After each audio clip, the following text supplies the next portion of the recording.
учим своих детей тому, чему учили нас наши родители, передаем какие-то заветы, делимся своими собственными жизненными открытиями и передаем те задачи, те мечты, которые сами не успели осуществить.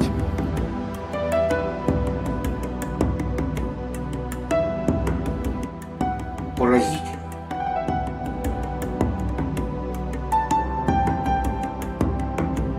Я эту светлую идею хочу осуществить у себя на родине, в Якутии. И тут действие перемещается в Санкт-Петербург.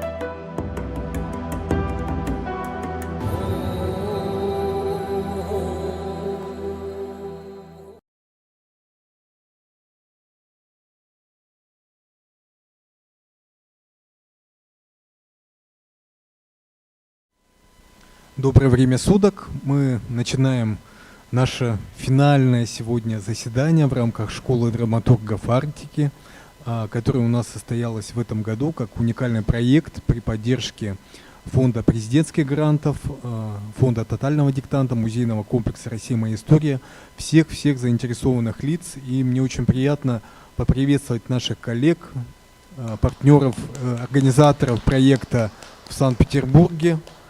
Сегодня мы проводим конференцию на тему тенденции и традиции арктической литературы на примере Республики Саха-Якутия. И вот в этом отношении позавчера мы беседовали, предыдущая встреча у нас была совсем недавно, но мы уже соскучились. И вот я хочу вспомнить о том, что Ксения, когда говорила об особенностях тех отрывков произведений, которые исполняли артисты в Санкт-Петербурге, о том, что вот в тех представленных отрывках очень сильно звучит стихия, которая нас окружает. И я хочу обратить внимание на такую закономерность, да, вот возможно, наверное, каким-то символом нашей школы стал ледоход. Это одно из таких, значимых произведений Василия Егоровича Харсхала. Как раз таки отрывок из этой пьесы «Ледоход», которая на якутском языке «Кемюль» переводится, прозвучала тоже в рамках школы. И «Ледоход» на самом деле для нас это целое, скажем, такое эпохальное событие, это начало нового цикла. Как раз сейчас у нас идет ледоход по реке Лене. И своих коллег мы приветствуем на ледоколе «Красин». И ледоход на Лене – это уникальное событие. Это нужно обязательно увидеть, нужно обязательно побывать в Якутске. Наши жители республики семьями выезжают на берег Лены для того, чтобы увидеть это зрелище. У нас же река, она идет на север, впадает в Ледовитый океан, и море еще не освободилось ото льда, оно освобождается там позже, то есть получается у истоков уже свободна река, вода уже там прошла, а лед, он как бы имеет свойство накапливаться, да, он как бы перемалывается вообще все русло реки, буквально это огромное такое стихийное событие, которое за собой вообще толкает даже изменение климата, потому что погода меняется. У нас сейчас вот светит солнце, уже больше, чем 20 градусов, для нас наступило лето, но вместе с рекой идет, у нас даже вот снег начинает идти вместе с рекой. Когда идет ледоход, меняется погода, меняется, вообще вот и погода, и климат, и настроение людей. Меняется наша жизнь, мы никогда не знаем, чего ожидать от ледохода, потому что у нас тоже бывают такие стихийные бедствия, и реки выходят из своих русел, и бывают стихийные бедствия. И вот в какой-то степени, мне кажется, вот это не случайно.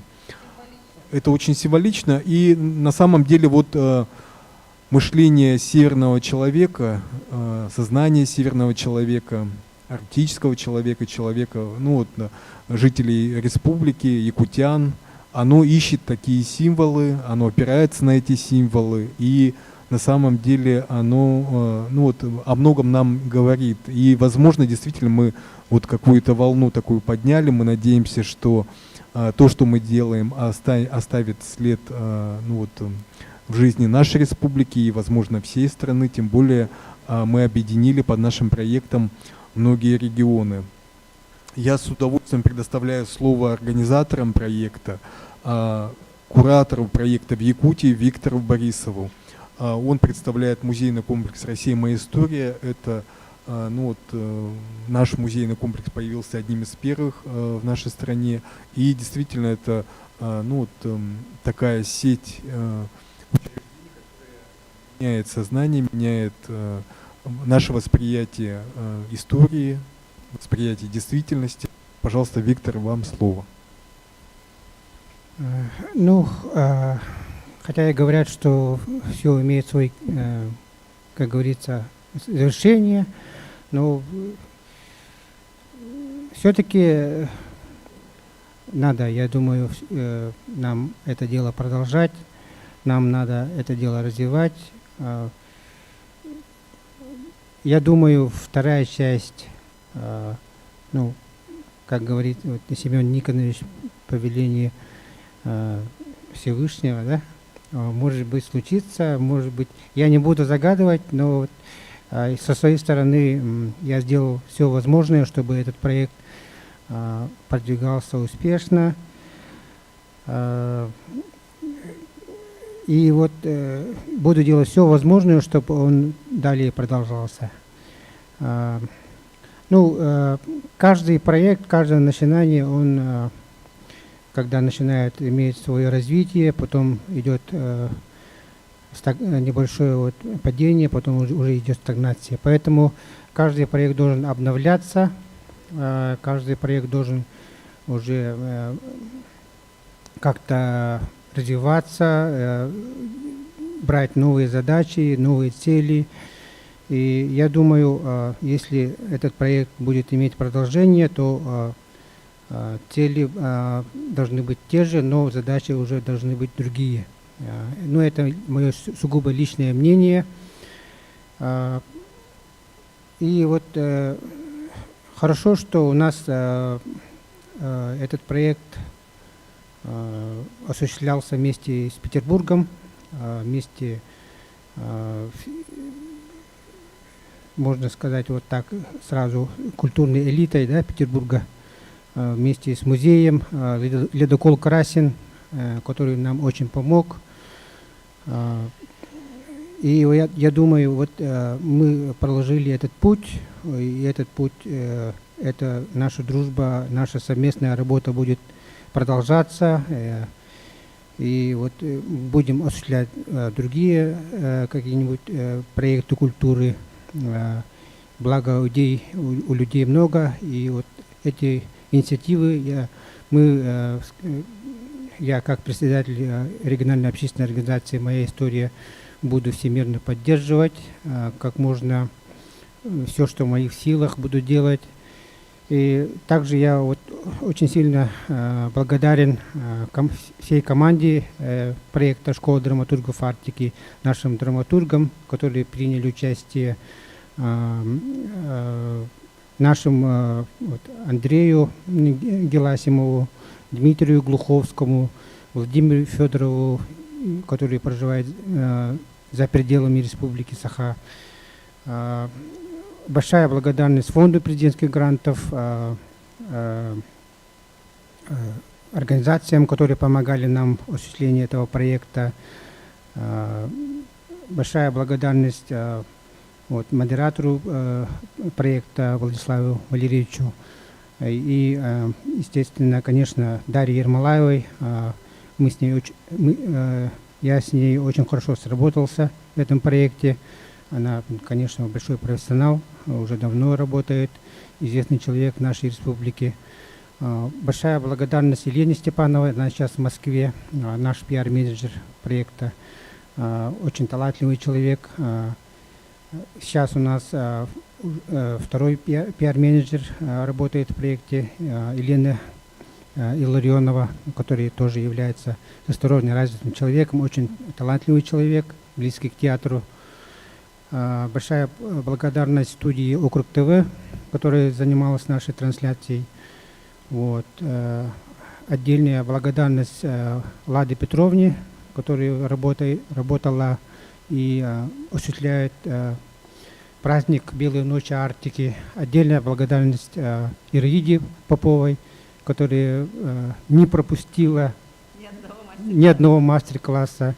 Отдельная благодарность Анне Пшенниковой, человек очень талантливый, всемирно приятный человек. И вообще здорово, что у нас такие люди окружают, и здорово, что у нас такая команда.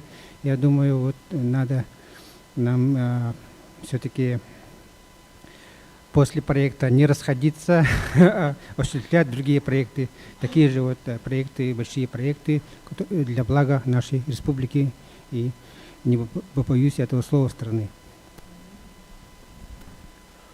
Спасибо, Виктор. Ну, я тоже вот ощутил себя, наверное, в какой-то экспедиции, да. Любая экспедиция не проходит без трудностей, и для меня это тоже был такой поход в неизведанное. Вот я очень рад тому, что в нашей команде здесь, в Якутске, не только в Санкт-Петербурге, были профессионалы от телевидения. Дарья Ермолаева нас сопровождала, и вот под ее кураторством действовала наша техническая группа, Олег Желнин и со своими коллегами. Отдельная благодарность, давайте поаплодируем, наверное, всем, кто нас технически сопровождал. Я передаю микрофон Дарье Ермолаевой, креативному продюсеру проекта. Добрый день, добрый вечер, или как мы привыкли говорить, поскольку мы в разных часовых поясах, доброго времени суток. Знаете, очень много было позитивных моментов, которые навсегда, наверное, запомнятся и сохранятся, но хотелось бы сказать вот такую, обратить внимание на то, что благодаря онлайн-трансляциям нам удалось найти такое огромное количество друзей и единомышленников, что я очень благодарна за это Миле Кудряшовой, автору нашего проекта «Школа драматургов Арктики». И думаю, что благодаря вот сотрудничеству Санкт-Петербурга и Якутска, Якутии, мы все больше и больше будем открывать новые дали и горизонты. Я думаю, что эти мастер-классы просто так не пройдут. Они сейчас будут лежать в сети интернет, они будут доступны каждому, кто интересуется театральным искусством. И, возможно, возникнут еще другие новые формы работы. Поэтому это только начало пути. И я благодарю всех, кто был заинтересован в этом проекте. Благодарю всех, кто заходил на YouTube-канал и смотрел мастер-классы, и еще будет возвращаться, потому что, как сказала наш театральный критик Чусовская Валентина Александровна, она сказала, что все мастер-классы были разными, и ни один драматург не был похож на другого, то есть у каждого были свои, ну как сейчас говорят, свои фишки, какие-то изюминки, какие-то интересные творческие взлеты, и это, мне кажется, очень важно видеть молодым начинающим драматургам. Им потому что еще предстоит пройти сложный путь. Как раз у нас один из мастер-классов так и начинался, связанный со сложным путем драматурга, потому что, по мнению наших драматургов, мы поняли, что драматургов, к сожалению, не так много, во-первых. Во-вторых, их не балуют, потому что проза, она печатается, она действительно раскупается, огромными тиражами она выходит, если писатель пишет интересно, любопытно. Но драматургия – это все-таки другая специфика. И хорошо, что мы на эту тему поговорили, потому что сейчас очень многие обратят внимание на это. И, возможно, и народные театры Якутии в будущем, да, и другие регионы России примкнут к нам. И тогда школа драматургов Арктики будет путешествовать по всей России, а может быть по всем странам. Поэтому давайте мечтать, что все будет просто шикарно. Спасибо за внимание. Спасибо, Дарья. Ну, я с удовольствием передаю микрофон площадки в Санкт-Петербурге, легендарный ледокол «Красин». Мы очень рады были слушать читки из рубки ледокола на наших мастер-классах. И я передаю микрофон Софье Урну, куратору проекта от Института народов Севера.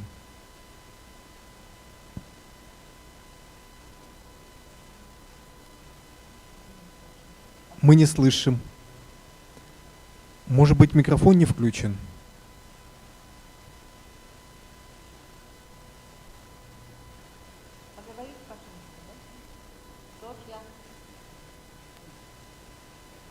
Раз. Слышно? Да, вот сейчас появился, да. Можно вот, чтобы наклоняться вот так вот возьму? Не надо? Мне неудобно, мило. Угу. Мы приветствуем вас еще раз. Нас хорошо слышно? Да, сейчас теперь слышно, да? Да. Мы приветствуем еще раз наших партнеров по проекту «Драматургия Арктики». И я начну наше вещание с доклада «Современные проблемы развития литературы народов Севера». Литература арктическая исторически насчитывает не более 100 лет. И наши литературы народов Севера называют младописьменными. Их возникновение совпадает с возникновением самой письменности, которая в 30-е годы разрабатывалась именно в Институте народов Севера, который мы сейчас представляем. Здесь нахожусь я, заместитель директора Института народов Севера по связям с регионами, Валерия Степановна Федоренкова, преподаватель эвенского языка. Здесь есть студенты из Якутии, которые также пришли как волонтеры. И студенты, которые приезжали в 30-е годы, они становились первыми писателями. И под руководством преподавателей, наставников, наших энтузиастов, Фалькора Кошкина, Аврорина, Василевич Глафира Макарьевна, Зинаида Цинцус, они обрабатывали фольклорные произведения своих народов и также начинали уже свой писательский путь. И благодаря этому в институте именно большинство писателей северных – это выпускники нашего Института народов Севера, который сейчас находится структурное подразделение РГПУ имени Герцена в Петербурге. И все годы советские, да, появлялись все новые писатели, целая плеяда писателей, которые, конечно, в своих произведениях прежде всего отражали свои традиции, мифологию, фольклор, быт коренных малочисленных народов Севера. И для первых писателей Арктики излюбленным жанром была лирическая повесть от прямого лица, это исповедальный биографический жанр. Искренние, точные в деталях рассказы о детстве открывают перед нами удивительный душевный строй и семейно-бытовой уклад северян. Зарождение в будущем охотники, оленеводы, особых отношений с природой и вообще всем животным миром. Бытовой реализм этой прозы неотделим от легенды, сказки, родового предания, то есть от фольклора. И сюжеты эти фольклорные, естественно, вплетаются в художественную ткань произведения. Поэтическое восприятие мира изначально присуще человеку тайги и тундры. И повествовательный жанр появляется в виде повести в новеллах. Зачастую эти повести щедро пересыпаны стихами, заговоров, оберегов, личных песен, что свидетельствует о благотворном родстве северной поэзии и прозы, что и отличает нашу арктическую литературу. Литература отталкивается от исторических преданий и восходит к исторической повести и роману в произведениях наших северных писателей. В прозе звучит тревога за судьбу своей семьи, стойбища, рода и в целом своего этноса. Я назову имена тех писателей, которые творили именно в Якутии. Да, это уроженцы Якутии, юкагирский писатель Теки Адулок, Улуру-Адо, Николай Курилов, Семен Курилов, Геннадий Дичков, эвенские писатели Николай Тарабукин, Платон Ламутский, Василий Лебедев, Андрей Кривошапкин, Василий Кометинов, Варвара Белолюбская, эвенкийские писатели, Николай Калитин, Дмитрий Абросимов и, конечно же, Галина Ивановна Варламова-Каптуке, которая была подругой моей мамы, уроженка Амурской области, но она прожила, вы, наверное, прекрасно ее знаете, всю жизнь в Якутске. И вот к 90-м годам, да, к началу 2000-х, вот этот всплеск наших арктических, да, всплеск, расцвет этой литературы, ну, он начинает угасать, и может быть, это связано с общей ситуацией в стране социально-экономической. Вот в этой кризисной ситуации книгопечатание, вообще книжный рынок пострадали, и мало очень издавалось наших северных писателей. И практически мы не можем назвать, наверное, каких-то новых имен, которые появлялись бы в те годы. И на данный момент все-таки можно констатировать, что литература арктическая возрождается. Об этом будет говорить и моя коллега тоже, да, Валерия Степановна, об венской литературе. Конечно, нужна подготовка писателей в первую очередь. Да? И Институт народов Севера всегда занимался, у нас филологическое направление, профиль филологическое образование, профиль родной язык и литература и профиль культурологическое образование. Но по разным причинам, по причинам вот системы ЕГЭ, опять же, отмена из каких-то социальных стипендий, которые были у наших студентов из арктических и северных регионов, стало меньше студентов у нас, представителей коренных народов. И уже очень большое внимание, конечно, привлекла эта ситуация и правительство России, и Министерство просвещения занимается вплотную, то есть необходим целевой набор. И Республика Саха-Якутия в этом году направляет 29 студентов по целевому обучению к нам, которые, возможно, будут возрождать вот эту арктическую литературу, может быть, станут драматургами. И нужна, конечно, социальная поддержка республики, чтобы были именные стипендии для талантливых наших студентов.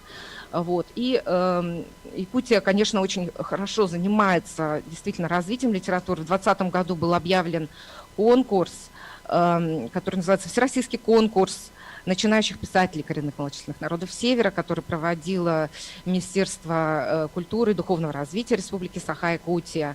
Также конкурс литературный провела Ассоциация коренных народов Севера. Уже 2 таких конкурса, которые называются «Голос Севера». И вы видите, какой огромный том, да, издание. Это одно из них, их уже 2 вышло, которое содержит как раз творения современных писателей Севера. В том числе здесь есть и наши выпускницы Самира Асадова, она с Чукотки. Здесь вот около 500 страниц. Поэтому есть надежда на то, что новые имена будут появляться благодаря вот таким конкурсам, благодаря стараниям и системы образования, и Министерства культуры, и Республики Саха-Якутия. Спасибо.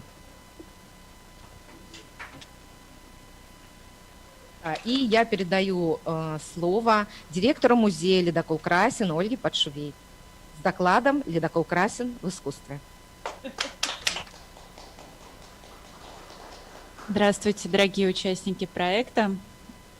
Мне очень приятно принимать уже во 2-й раз команду проекта «Школа драматургов Арктики» на борту ледокола «Красин». Для нас это большая честь, это новые смыслы для ледокола и, в общем-то, для музея самого, да, для его деятельности, активности. И, конечно же, этот проект стимулировал нас к тому, чтобы задуматься, а как же ледокол «Красин», как же вот этот объект культурного наследия Российской Федерации, корабль, покоритель Арктики, спасатель, участник Великой Отечественной войны, да, такая, как был отражен в художественных произведениях. Вот. И я, конечно, вот с огромным удовольствием немножечко расскажу о том, что ледокол Красин неоднократно становился предметом описания писателей, поэтов, и одним из первых стихотворений о ледоколе стало стихотворение дальневосточного писателя Георгия Михайловича Корышева. Он родился в 1913 году, ушел на войну и в 1943 году погиб. Наверное, если бы не Великая Отечественная война, он бы еще много написал прекрасных стихотворений. Позвольте мне прочитать небольшое, короткое стихотворение, которое так и называется «Ледокол Красин». На рейде Золотого Рога стоит полярный следопыт. Корабль, вспоминаний много, о дальних плаваниях хранит. В надраенной на совесть меди, что отразилось в ней, скажи. Зорницы с севера, медведи, с клыками желтыми моржи. Узнаешь по рожкам штурвала и исцарапанным бортам, как судно в шторм крутой качало, как туго приходилось льдам. И это вымыслом не будет, когда ты скажешь, что на нем плывут особенные люди, мы их героями зовем. Превратна с севера дорога, прекрасны подвиги во льдах, не зря сложили песен много, мы о полярных моряках. Я, конечно, немножко ухожу, наверное, в сторону от Якутии, но в порту Тикси, да, Красин был неоднократно, и моряки ледокольного флота из порта на севере Республики Якутия-Саха уходили в дальние плавания не один раз. Но вернемся дальше к следующему произведению. Это уже научно-популярная книга о ледоколе Красин, документальная повесть Эмилия Львовича Миндлина, 1900-1981 годы жизни. Миндлин был родом с Украины, но он с юных лет увлекался поэзией и театром. В 14 лет стал писать первые стихи в газетах. Он был знаком с многими писателями Серебряного века: Волошиным, Мандельштамом, Платоновым, а Марина Цветаева посвятила ему одно из своих своих стихотворений. Он много печатался и был специальным корреспондентом газеты «Вечерняя Москва». И в 1928 году, когда случилась трагедия дирижабля «Италия», ему дали полдня на то, чтобы собраться, и включили его в состав членов экипажа ледокола «Красин» в спасательную экспедицию, да, по спасению итальянцев. Вот. И он, как спецкорреспондент, каждый день сообщал сообщения, передавал репортажи о радиорубке, как проходит спасательная экспедиция, как проходят поиски, продвижение во льдах к лагерю итальянцев. И, конечно же, вот эта вот эпопея спасения итальянцев ледоколом Красин, она, в общем-то, стала уникальным эпизодом во всей истории нашего ледокола, может быть, в какой-то степени благодаря тому подвигу, да, и спасательной этой экспедиции ледокол был сохранен и модернизирован в 60-е годы, и потом стал музейным судном. И это уникальный, конечно, объект, который хранит память, да, и передает дальше молодому поколению, деткам. Я с абсолютной уверенностью хочу сказать, что ребята, школьники, когда приходят в музей, они с огромным интересом задают вопросы о Севере. И мы рассказываем, конечно же, не только о ледоколе, но и о коренных малочисленных народах, да, России.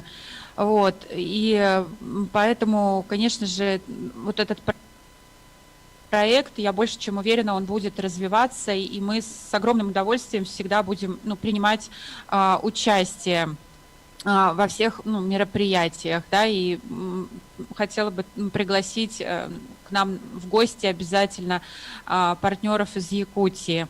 Вот. Ну, значит, дальше, после 28 года, таким очень интересным моментом в нашей жизни, который тоже нашел свое отражение в литературе, конечно же, стала Великая Отечественная война, участие Красина в полярных конвоях. И следующая книжка, которая выходит, это «Красин в боевом походе» Николая Александровича Мерта. Причем этот человек, он был не просто писателем, да, автором, он был много лет был помощником, старшим помощником капитана Михаила Гавриловича Маркова. Это капитан был в годы Великой Отечественной войны. Да, и вот этот человек, он прошел весь путь на ледоколе.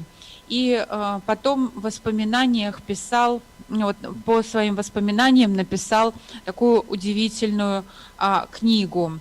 В настоящее время также вот современные писатели приходят, изучают историю ледокола, спрашивают о каких-то исторических артефактах, да, уточняют ту или иную информацию и, соответственно, тоже пишут книги для детей. Вот, например, вот мы сотрудничаем с художником, такой Владислав Серов есть, да, вот он целую серию книг делает в виде комиксов для детей, да, ну вот эта книга посвящена героям-летчикам, да, спасателям, кто спасли челюскинцев, но она сделана специально для молодежи, вот в виде таких вот комиксов, да, и сейчас Владислав работает как раз над книгой, посвященной ледоколу Красин. Может быть, вот такой формат интересный тоже будет, ну, как бы интересен там, да, и в рамках проекта рассказать о других, да, в таком формате рассказать другие истории, да, драматургические. Вот. Ну и, конечно же, в завершении просто хочу сказать, что такой замечательный был фильм снят «Красная палатка», но опять же 1928 год, вот, режиссер Михаил Колотозов, и это был такой, в 1969 году был снят фильм при участии итальянцев и англичан. Вот, на музыку Эннио Морриконе и Александра Зацепина. Вот, очень такой яркий художественный образ был создан Красина с севера, да, вот, и в кино. Вот, ну, я понимаю, что мой доклад, он как-то уклоняется от темы, но вот то пространство и то место, где мы находимся, вот оно вот такое. Вот, я возвращаю микрофон модератору. Спасибо большое за внимание. Спасибо. И далее мы предоставляем слово руководителю проекта школы драматургов Арктики Миле Кудряшовой с темой «Медиапроект без границ. Новые форматы продвижения арктической литературы». Доброе время суток. Я думаю, что уже было много сказано в начале о нашем проекте, и была представлена якутская команда. Но я могу сказать, что в нашем проекте в Санкт-Петербурге, в Петергофе, в Севастополе, в Архангельске, в Находке и многих других городах работало более 30 человек. У нас был большой проект, во многом был он экспериментальный, и сейчас я рада приветствовать свою команду, которая сейчас собралась за столом. Это мы старые, проверенные партнеры, коллеги, с которыми мы вечно молодые, но проверенные, конечно же, с которыми мы делали не один проект. Проект «Школа драматургов Арктики» мы этот формат оттачивали на 4 открытых литературных школах. Мы начинали, первый президентский грант мы получили в 2019 году, и тогда мы стали экспериментировать с театральными читками. Конечно, у нас тогда была возможность показывать их вживую, и тогда проекты были во многом меньше. Но сейчас то, что мы сделали сейчас мы даже немножко, прямо скажем, сами были удивлены, что заинтересовалось столько много проектов, и не проектов, конечно же, а площадок. И мы вышли на очень большую аудиторию, но все равно мы сейчас заявили об арктической литературе, представили авторов.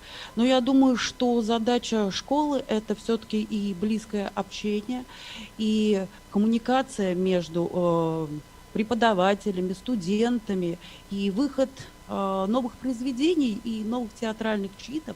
Поэтому мы будем продолжать развивать, креативить новые форматы. И я передаю слово Якутску. Да, мы в обсуждении, возможно, в конце этого круглого стола родится какое-то направление, как бы мы хотели видеть эту школу дальше. Передаю слово. Спасибо большое. Я принимаю слово. Коллеги, мы очень благодарны нашим партнерам, организаторам, которые работают в разных уголках нашей большой страны. И в рамках нашего медиапроекта прошло несколько конкурсов. Был конкурс для читателей, для тех, кто задавали вопросы нашим гостям. И был еще конкурс литературный межмузейный квест. Он состоялся в Якутске, и я передаю слово организатору квеста «Полярная звезда» Ладе Евсеевой. Спасибо. Всем добрый вечер, добрый день. Прямо я буду продолжать Милину тему, да, и про форматы, и про поиски смысла. Как вы думаете, зачем мы делали этот квест межмузейный уже 2-й раз в этом году, который очень сложно организовывать, хотя потому что в нем участвуют 6 музеев, да, это значит подготовить задания и так далее. Да. Это вопрос к аудитории. Зачем мы делали этот квест? Нам сказал Виктор Борисович или что? На самом деле, я признаюсь, да, там можно, конечно, придумать, что там расширить аудиторию музеев или там, не знаю, расширить кругозор горожан. Но вот честно признаюсь, да, это, конечно, мы в первую очередь делаем для себя. И мне кажется, секрет любой программы, проекта – это в первую очередь делать так, чтобы тебе было интересно самой. И когда люди, читая описание или анонс, говорят: «Вау, мы тоже хотим», да, и ты понимаешь, что да, это получилось. И, конечно, мы этот квест задумали для себя. И даже сам этап организации подготовки, это было сплошное удовольствие, потому что подготовка дала возможность побывать наконец-то в каких-то залах, в запасниках, где мы не были никогда, встретиться с коллегами, музейщиками в неформальной обстановке и услышать истории. Истории не об экспонатах и вещах, а истории о людях, которые их сберегли, и истории о людях, которые помогают этим предметам сейчас рассказывать истории нам. И вот это было потрясающее посещение музея, Дома-музея Аюнского, в котором мы не были до сих пор, да. И мы пришли, мы просто открыли рот, и когда нам рассказали вроде как известную нам историю жизни репрессированного писателя, да, про которого мы постоянно Аюнский, вот памятник Аюнский, вот то про Аюнского. Но когда ты находишься в его доме, где с тобой говорят стены, где с тобой говорят фотографии не из журнала, не из книги, библиотеки, а говорят фотографии со стен того дома, откуда он ушел в последний путь, да, и ты узнаешь, это все по-другому воспринимается. И поэтому мы, когда даже разрабатывали задание на сегодня, может, мы услышим участников, да, насколько им было самим волнительно побывать в тех местах, да, и в поисках слов ответов на кроссворды, на викторины и так далее, найти, может быть, смыслы, вспомнить забытые, хотя мы все их читали в детстве, да, того же Редхеу, да, Чикачева и так далее, вспомнить забытые произведения. И вот я вижу детей, очень приятно, что там участвовали, именно это была семейная история, да, в поисках просто, казалось бы, ответов и борьбы за шикарный приз, о котором мы еще будем сегодня говорить, да, найти как раз смысл чтения тех писателей, которые уже ушли, и тех писателей, которые сейчас пишут. И мне бы хотелось пожелать всей команде, чтобы проекты продолжались. У нас были поводы опять сделать квест, в первую очередь, для самих себя, и чтобы те люди, которые участвовали в проекте, в том числе Владислав, да, в скором времени начал передавать экспонаты своей деятельности, и мы уже по ним делали квесты. Так, и мы сейчас отмечаем наших победителей. В 4-м блоке, хорошо. Тогда мы передаем слово опять на ледокол. Большое спасибо за интересные доклады. И я знаю, что еще вот у нас есть по теме нашей конференции тоже интересные выступления. Да, Владислав, у нас еще есть один доклад о литературе народов Севера. Его представит преподаватель венского языка Института народов Севера Федоренкова Валерия Степановна. Тема доклада «Современная литература народов Якутии. Состояние, проблемы, тенденции».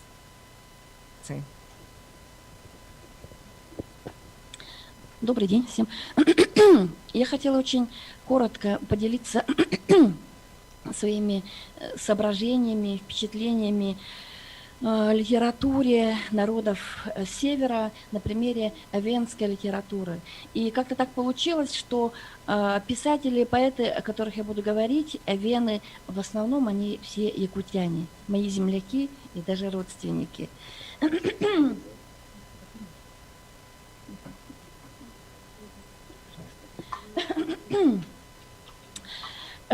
Я хочу показать вам стопочку книжек, изданных уже в 2000-х годах. Вот у меня в руках красивые, яркие книжечки, которые все-таки свидетельствуют о том, что литература венская, литература народов Севера действительно жива. Скорее жива, чем мертва. Потому что в последнее время очень много и размышлений, инсинуаций на тему, что литература умерла, что вспоминаются слова Замятина, что в будущее литературы в ее прошлом. Но все-таки, обращаясь к произведениям, которые изданы сейчас, я вижу, что какой-то интерес к творчеству северных и венских писателей-поэтов все-таки есть. Несмотря на системный кризис, который пронизывает литературу всю, в принципе, вообще, не только северную, не только венскую, но литературу и русскую, и мировую. И в первую очередь, конечно, это кризис системно связан с кризисом сознания, то, что сейчас, в принципе, меняется сознание и молодежи. Мы часто слышим о клиповом мышлении, которое, конечно, тоже диктует новую литературу, потому что новое поколение уже с трудом воспринимают и большие жанровые формы. И поэтому литераторам, поэтам, писателям приходится приспосабливаться под новые тенденции.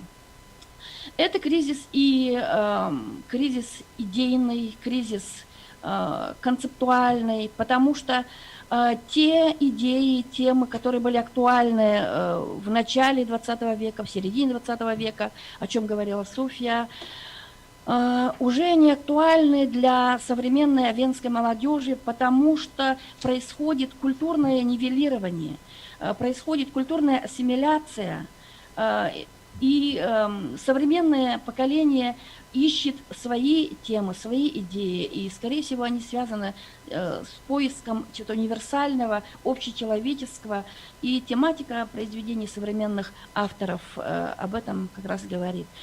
Все меньше произведений, в которых мы находим описание как раньше была природа, пейзажная лирика была очень развита в середине 20 века и в конце 20 века. Ну, а современные поэты и писатели обращаются уже к другим темам. Кризис этот связан также и с экономическим кризисом, с рыночной цензурой, как сейчас принято говорить. Если в советские времена молодые и незнакомые авторы не могли пробиться, потому что была строгая цензура, культурная цензура, да, то сейчас, скорее всего, цензура экономическая, потому что нету просто элементарно денег у людей издавать свои произведения. Хотя вот эта вот стопочка литературы, которая вам, книжечка, которую я показывала, все-таки говорит о том, что люди где-то изыскивают возможности и издают даже стихи совершенно вот молодых, вот детские стихи, ну, не знаю, мемуары, как-то просто людей, которые захотели поделиться своим жизненным опытом. Так, и вот этот вот кризис, о котором я говорила, конечно, он диктует и тенденции развития современной венской литературы. И основная тенденция – это смена авторитетов, смена имен, смена поколений авторов. Если Софья Александровна упоминала имена, которые являются нашим всем, это корифеи литературы, такие как Василий Спиридонович Кимикинов, который умер в прошлом году, Андрей Васильевич Кривошапкин, слава богу, он сделал еще одну фундаментальную работу, роман на венском языке.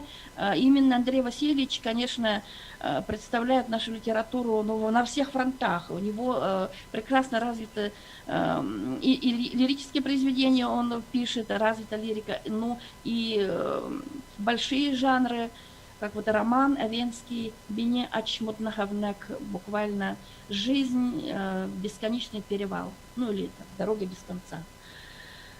И также им издаются автобиографические очерки, мемуары и так далее. Итак, смена поколений. И следующая тенденция, которая связана с тем же кризисом сознания, кризисом идейным, это смена, я думаю, что, наверное, вообще жанровой направленности литературы, потому что если Андрей Васильевич еще вот он последний автор, который может нам выдать большежанровую литературу, то все остальные писатели, поэты, скорее всего, не способны, не то чтобы они не способны на это, но рынок диктует свои законы, спрос читательский сейчас ориентирован, конечно, только на малые формы. И поэтому наиболее популярно сейчас почему-то вот именно поэтические произведения. То есть смена жанров. Если раньше писатели писали прозаические произведения, то сейчас мы наблюдаем преобладание исключительно лирических малых жанров. Но есть и очень, я бы сказала, приятные и тенденции, и новости, связанные тоже с новыми именами.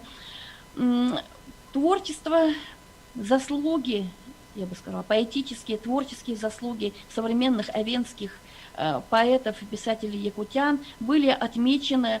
Мой земляк Михаил Колесов, родственник, уроженец Овено-Бодантайского района, оленевод, который пишет на русском языке, это тоже связано с кризисом, о котором я говорила, который привел не просто к смене тем, идей, но и к смене языка, это культурное нивелирование. Конечно, оно способствует тому, что и писатели тоже некоторые поэты переходят уже и на язык якутский или русский.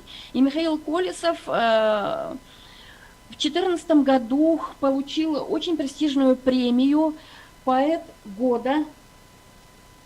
Поэт года, очень престижная российская премия, да, всероссийская, да, поэт года. И у него, конечно, удивительный путь. Это именно тот поэт, которого нашел читатель, потому что он писал для себя. Его жена выложила его стихи на сайт литературно-поэтический, и читателям понравилось. Читатели стали интересоваться, стали приглашать его, просить его писать и дальше. И таким образом Михаил Колесов получил общественное признание и международное признание. Уже пишет, конечно, не только в стол, хотя его лирика очень-очень личностная. Я еще прочитаю его стихотворение для того, чтобы не просто голословно говорить. Также были награждены и произведения других венских авторов. Это сын Платона Ломутского, Анатолий Степанов. В 2019 году получил тоже престижную премию «Золотое перо» в номинации «Экологическая поэзия». Михаил Кривошапкин, тоже уроженец моего села, стал лауреатом премии «Голос Севера», которая ассоциация, да? Да, проводила ассоциация, да. И наша землячка, тоже якутянка, овенская молодая поэтесса, получила международную премию Остана, премию Жиованни за вклад в развитие литератур малых миноритарных литератур. Так что эти факты, конечно, очень радуют меня и всех нас, овенов, да, и дают нам какую-то вот слабую надежду, что не прервется литературная связь поколений, и все-таки литература будет развиваться. Спасибо. Спасибо, Валерия Степановна. Очень интересная информация. И я передаю дальше слово писателю, ответственному секретарю журнала «Аврора» Илье Большову. Темой журнала «Аврора», вспоминая арктические проекты.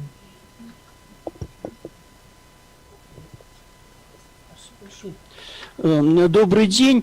Я не знаю, что было до 2016 года, но мне кажется, что вот одно из первых вот таких вот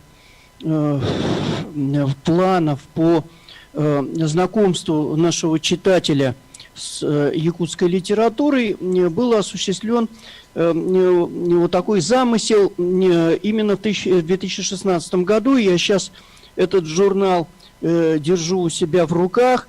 Все экземпляры, к сожалению, а может быть и к счастью, у нас из редакции ушли. Я не нашел за 2016 год журнала. И вот, слава богу, что в архиве 2 журнала только сохранилось. Надеюсь, что они, конечно, попали и в Якутск. Я думаю, что 2 дня тому назад, позавчера, да, уже об этом говорили. Вот. Ну, благодаря замечательному переводчику и поэту, и писателю Евгению Каминскому у нас состоялась встреча, где он предложил, а он занимался и занимается переводами якутских поэтов, он предложил вот сделать выпуск, журнал посвященный, вот номер журнала, посвященный как раз современной якутской литературе. Это нас очень заинтересовало. Мы пошли навстречу, и в 2016 году вот этот журнал у нас появился. Он имел резонанс, он разошелся, его раскупили. К счастью, об этом я уже говорил. Я хочу просто напомнить, что здесь и стихотворения были представлены, здесь были представлены и рассказы, и даже такой жанр, как драматургия. Не случайно вот я слушал, говорили, что драматургам немножко не повезло, в отличие от поэтов и прозаиков, их очень мало печатают, да.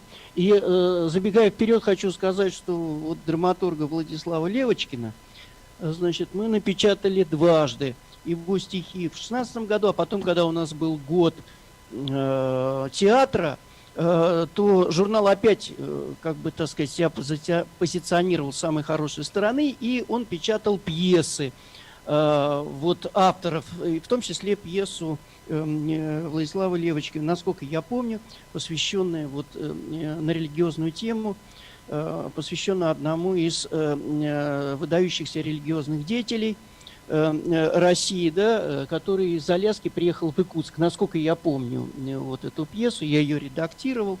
Поэтому я хочу вам сказать, что, может быть, вот это был один из первых таких пробных камней еще до вот сегодняшнего дня, когда мы постарались и Петербург, и вообще всю Россию, всю нашу страну, журнал, он общероссийский, ознакомить с творчеством и молодых, и уже, как говорится, поживших, и опытных якутских поэтов, писателей, драматургов, эссеистов.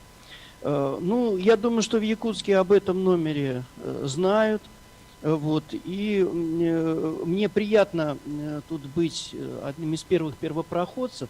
Вот, надеюсь, что сотрудничество будет продолжаться. Мы всегда открыты, я вам сразу скажу. И если будет проявлен интерес со стороны Комитета культуры Якутского, да, или Министерства культуры, там тоже свои министры есть, мы обязательно пойдем навстречу. Вот здесь Евгений Каминский тоже присутствует. Я думаю, что он меня поддержит. Спасибо большое. Вот такое вот у меня выступление. Небольшое.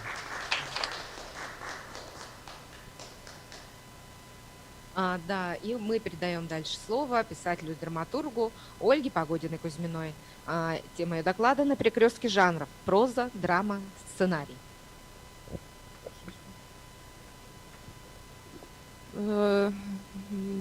Добрый день, уважаемые коллеги. Рада всех приветствовать. Мы вот вещаем из Петербурга, из уютной кают-компании с ледокола «Красин» и приветствуем всех наших участников этого мероприятия. Я, наверное, здесь выскажусь как практик дела художественного и театрального, и писательского, и имеющего отношение к кинематографу, так как я вот, наверное, тот не совсем частый случай, когда писатель, автор работает сразу в нескольких жанрах. У меня есть прозаические произведения, есть и довольно много постановок в театрах и страны, и за рубежом, и там около 7 или 8 полных метров картин, которые мы сделали или в соавторстве с другими авторами, или самостоятельно. Может быть, кто-то смотрел и фильм «Облепиховое лето» о жизни и судьбе драматурга Вампилова с Андреем Мерзликиным в главной роли, или фильм «Герои» с Димой Биланом, или фильм «Телли и Толли». Это был очень интересный проект совместно вот как раз с драматургами из Дагестана, когда мы делали по рассказу сценарий, и затем он превратился в фильм. Совсем недавно, вот буквально 2 недели назад, в Москве на кинофестивале Московском международном была премьера фильма «Архипелаг», посвященного теме освоения Арктики, Шпицбергена в данном случае. Я там тоже поучаствовала в создании сценария, среди артистов там Андрей Мерзликин, с которым мы подружились за это время. И тема Арктики, тема освоения северных рубежей, она сегодня очень-очень актуальна. Мы это видим и знаем. И я хотела сказать, что и киностудии, и продюсеры, и театральное сообщество часто ищут интересные темы и сюжеты, какие-то необычные, не избитые. Мы можем вспомнить сюжет, когда Михаил Дурненков, драматург, который участвовал в нашей конференции, а тоже вместе с молодыми драматургами Якутии давал мастер-класс, мы можем вспомнить, как вот он написал пьесу «Красная кружка», «Полярник», затем эта пьеса была поставлена, позже она превратилась в фильм «Как я провел этим летом», и, собственно, фильм получил немало наград международных, хотя он был снят довольно бюджетный, небольшое финансирование было, но в то же время довольно успешным. Именно за счет того, что идея интересный сюжет, интересный взгляд, ракурс взгляда и необычная такая вот необычная история, которая многим зрителям показалась интересной. Поэтому хочу сказать, что кинематографисты и в Москве, и в Петербурге ищут интересные темы. В то же время начинает развиваться и региональная немножко в последнее время кинематография. Вот мы сейчас какой-то проект делаем с иркутскими кинематографистами. И я думаю, что Якутия тоже здесь прекрасный пример того, как региональный кинематограф завоевывает сердца, умы и фестивали. Действительно, якутское кино очень известно и востребовано, и интересно. И один из наших встреч была посвящена такому диалогу нашему с Семеном Ермолаевым, вашим известным писателем, драматургом, автором сценариев к нескольким фильмам. И его фильм «Царь птица», очень милый, симпатичный фильм, который действительно отражает как-то и дух, и такую мистическую суть северной культуры, северного восприятия мира. И это, конечно, очень интересный опыт. И я поэтому молодым, начинающим драматургам, да и тем, кто уже работает в этой сфере, хочу сказать, что необходимо проявить больше как-то, наверное, дерзости, активности, присылать свои тексты на все конкурсы, на фестивали, не стесняться этого. Зачастую мы даже не подозреваем, как может здорово прозвучать какой-то необычный текст. Их читают, поверьте, и я сама, как участник, член жюри разных конкурсов, могу сказать, что тексты читают, изучают, и что-то интересное действительно всегда имеет шанс пробиться. Вот совсем недавно на киностудии «Линдок», с которой мы давно и тесно сотрудничаем, и с которой вот как раз мы сделали фильм «Архипелаг», проходил питчинг проектов, и я призываю вас не пренебрегать этими возможностями, участвовать в питчингах, напоминать о себе, может быть, даже присылать свои тексты в театры, потому что зачастую это тоже такой вот случайный, но счастливый случай может произойти в судьбе каждого из вас.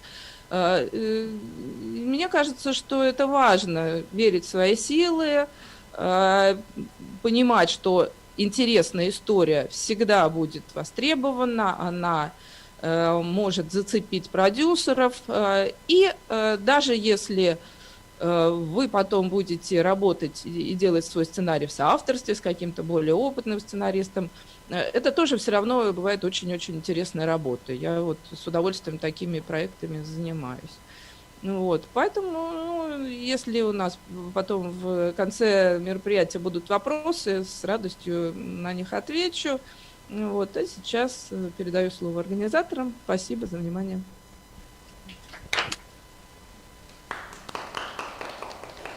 Спасибо, Ольга. И мы передаем слово Владиславу Левочкину, нашей дорогой Якутии, и просим задавать вопросы присутствующим здесь коллегам. Спасибо, очень интересные выступления. Буквально каждое хочется отреагировать. Вот у всех прозвучало о том, что действительно жители республики и вообще севера и арктической зоны во многом, конечно, очень талантливы, и находятся такие самородки, которые хочется вывести вот действительно в большой мир. И вот благодаря таким встречам мы действительно осознаем, что к нам есть интерес. Я думаю, вот таких самородков, как Михаил Колесов, допустим, нужно находить, искать, представлять широкой публике, поскольку их творчество может иметь вообще, всероссийское, может быть, даже общемировое значение на самом деле. Хотя их сдерживает быт, хотя им родственники говорят, хватит ездить, сиди дома, и лучше иди там что-нибудь найди, чтобы было что-то покушать. Но вот надо людей все-таки заставлять и где-то в какой-то мере вот пересиливать через себя. Действительно, очень много успехов, очень много талантливых людей, которые реализуют себя и в поэзии, и в прозе, и в кино у нас сейчас очень активный процесс. И все это, конечно, благодаря тому самобытному взгляду на мир, который имеют вот жители именно севера. И, возможно, вот где-то в чем-то мы сохранили то, что может быть интересным для всего мира. Спасибо Илье Владимировичу, Ольге Леонидовне за поддержку вот таких начинаний наших авторов. И, конечно же, мы надеемся, что в дальнейшем вы тоже будете с нами сотрудничать и помогать нам вот найти путь нашим молодым начинающим авторам, находить путь к читателю, потому что действительно без профессионалов, без сильных авторитетных людей в писательском сообществе, конечно, мы его не найдем.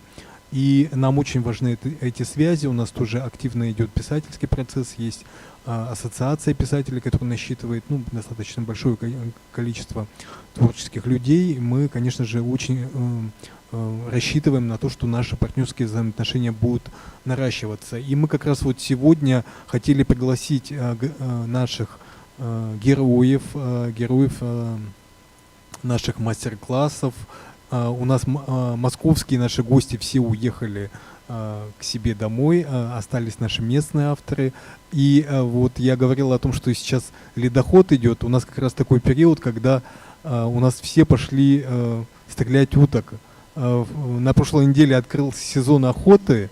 Да, и у нас, естественно, все наши герои в основном были мужчины. Я думаю, что и Семен, да, и Иван Иванович, да, одели сапоги, и все вот готовятся к Николиному дню. Николин день — это у нас второй по значимости праздник после Эсэха, христианский праздник. Тем не менее, мы очень его ждем. Для нас это вот начало Нового года в нашей культуре. И поэтому я передаю слово тем, кто остался с нами. Мы очень рады. Ираида Попова, как раз таки вот один из наших начинающих драматургов, который всегда был вместе с нами. Я думаю, что у нее есть интересное мнение, интересные вопросы к участникам конференции. Здравствуйте, коллеги. Ну вот я очень хочу выразить благодарность за то, что вот эта вот школа драматургов Арктики состоялась. Вначале позвонила Дарья Ермолаева. Я как северный человек, который родился как раз на той широте, где проходит арктическая зона, поселок Жиганск, отбросила все сомнения и сразу согласилась. Правда, я не знала, что это будет, вообще никак не могла представить. В итоге получилось очень интересно. Мы услышали очень интересных людей, драматургов, экспертов. Вообще работала очень большая команда, проделана огромная работа.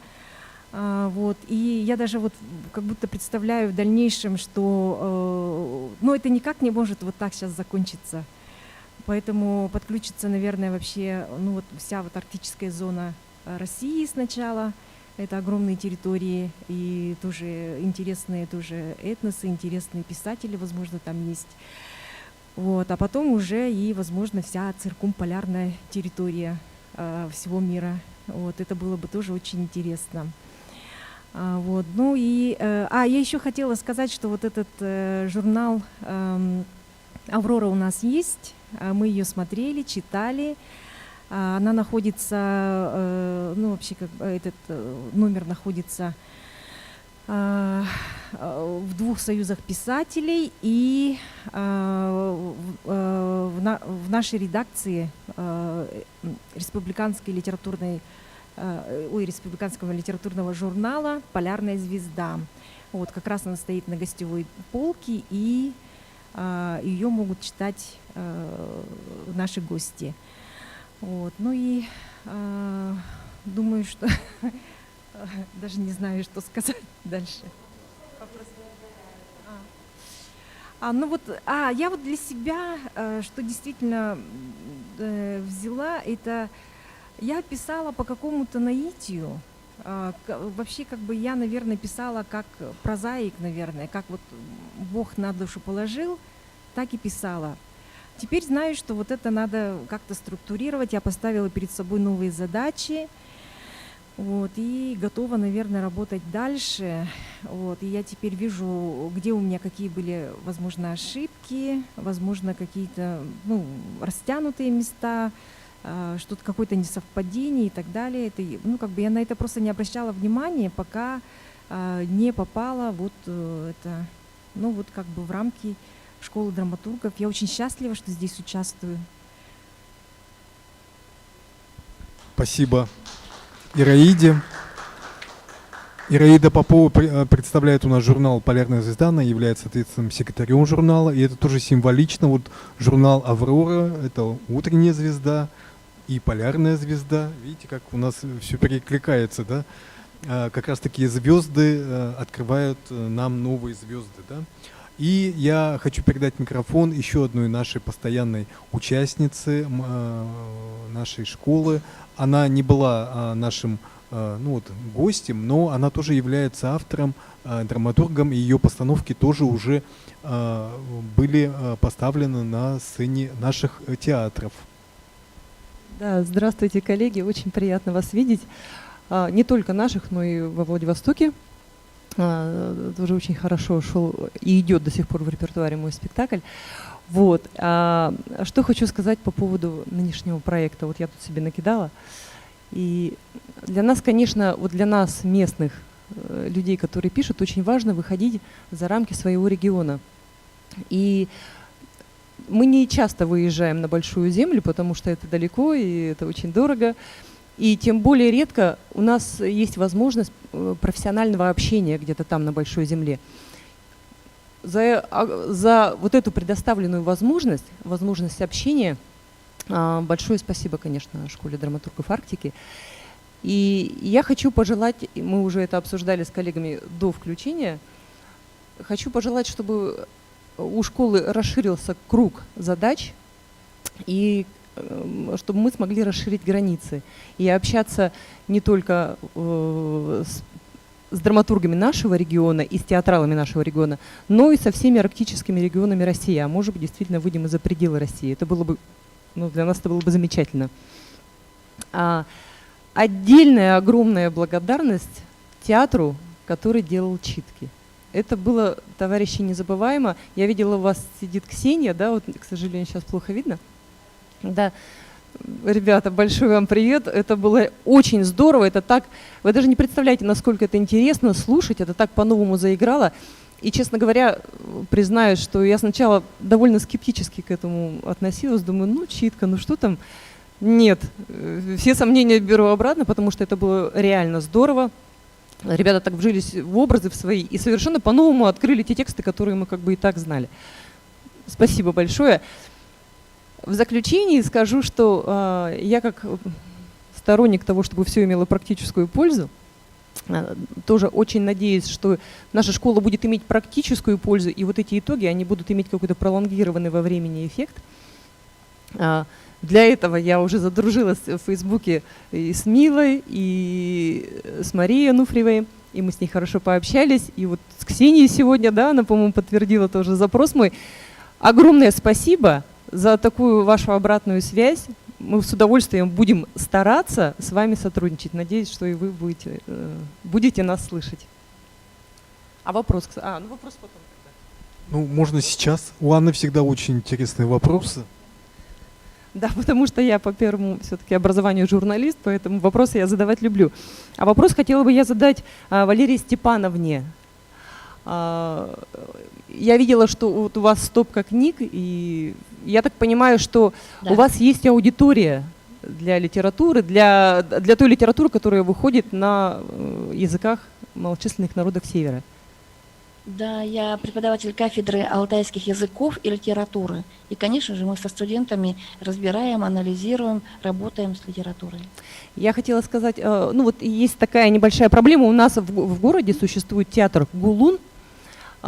они бы и рады делать спектакли на языках малочисленных народов Севера, но, к сожалению, нет аудитории. Очень мало людей, которые владеют сейчас этими языками. И вот у меня к вам такой вопрос. С одной стороны, и литературу, и драматургию на национальных языках продвигать надо. С другой стороны, проблема в том, что аудитории практически нет. Вот как вы думаете, как решить эту проблему? Может быть, за счет, я не знаю, субтитров в театре или что в общем, что делать? Посоветуйте. Ну, к сожалению, да, владеющих языком все меньше, языки умирают. И решить эту проблему, мне кажется, очень сложно. Да, я знаю проблему и с театром, потому что основном репертуаром связан с песенно-танцевальными жанрами, да, поскольку действительно нет и сценаристов, которые могли бы написать адекватный какой-то вот сценарий, который был бы интересен молодому поколению. Но я знаю, что вот американский какой-то театр в сотрудничестве с профессором Манчестерского университета, родом из Якутии, дочь Василия Спиридоновича Кеметинова, Ольга Латургашева, они собираются ставить там спектакль по поэме Василия Спиридоновича Баргачана «Эдек».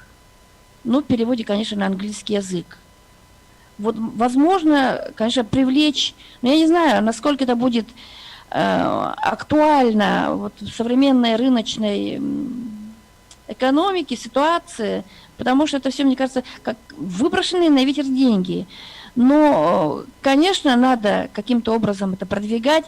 Но вот ситуация с творчеством Михаила Колесова показывает нам, что для того, чтобы быть интересным современному читателю, приходится выйти за рамки своей национальной идентичности, выйти за рамки, вот если Софья говорила, что раньше литература тяготела к фольклору, то сейчас литература современная все-таки тяготеет к общечеловеческим проблемам.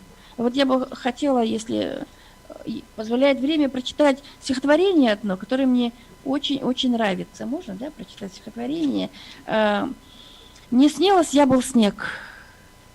Михаил Колесов. «Не снилось, я был снег, пушистый, невесомый. Я осыпался с утренних небес сквозь эхо чистоты на лик земли, в предзимье одиночества у гор, скрывая в сердце радостный простор. Мне снилось, я был снег, холодный, равнодушный.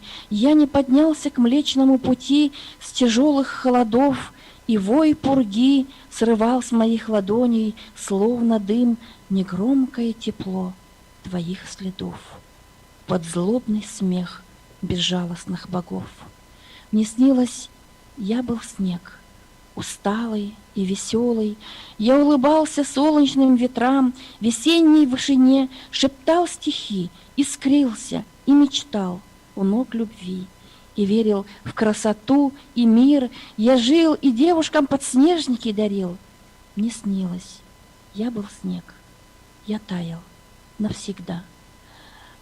Ну, не зря стихотворение Михаила Колесова нашли своего читателя, и он стал очень популярен. Скорее всего, он даже, наверное, популярен не среди авенской аудитории. Возможно, многие авены даже и не знают, что есть такой у нас поэт.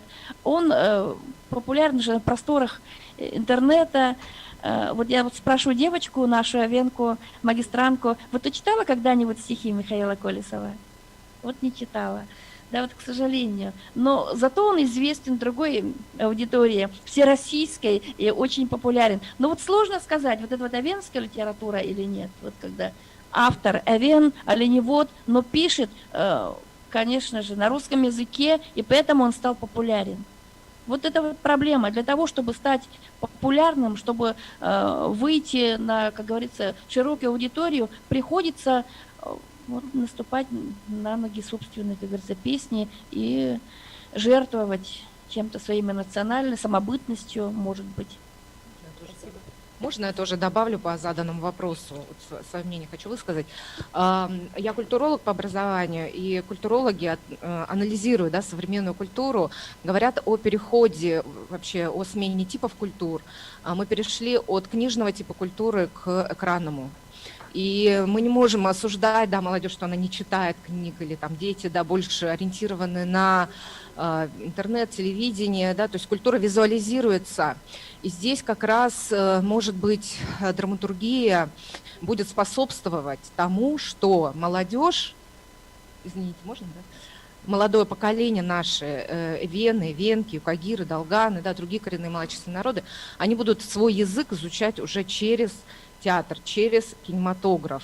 И вот эти постановки театральные на родных языках, они могли стать одним из средств как раз приобщения к родному языку.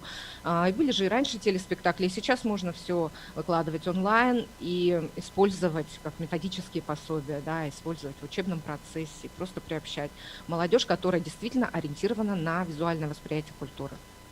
И я хотела еще добавить, что наши северные писатели, они, конечно, в своей литературе, в своих произведениях отражают свой жизненный опыт, и арктическая проза наполнена такими острыми рубежными моментами жизни, борьбой со стихиями, трагическими сюжетами, с которыми сталкиваемся там на севере, как этнограф-полевик, много таких знаю трагических историй, каких-то героических даже, там у нас Сергей Кривошапкин тоже, да, Вен из Якутии, спас человека от нападения медведя, такой тоже поступок, награжден медалями различными, да, вот, и вот это очень все как бы настолько хороший материал для драматургии, и мне кажется, это как раз и дальнейшее развитие наших языков могло бы быть в этом. Спасибо. Передаю слово Якутии. Да? Софья, мы тогда передаем наоборот вам и ждем следующих выступлений. Мы задали свой вопрос. Спасибо. Спасибо. И тогда мы начинаем третий блок. И передаем слово писателю Марии Ануфриевой с темой «Знакомство с современной якутской литературой на опыте ведения совместных проектов».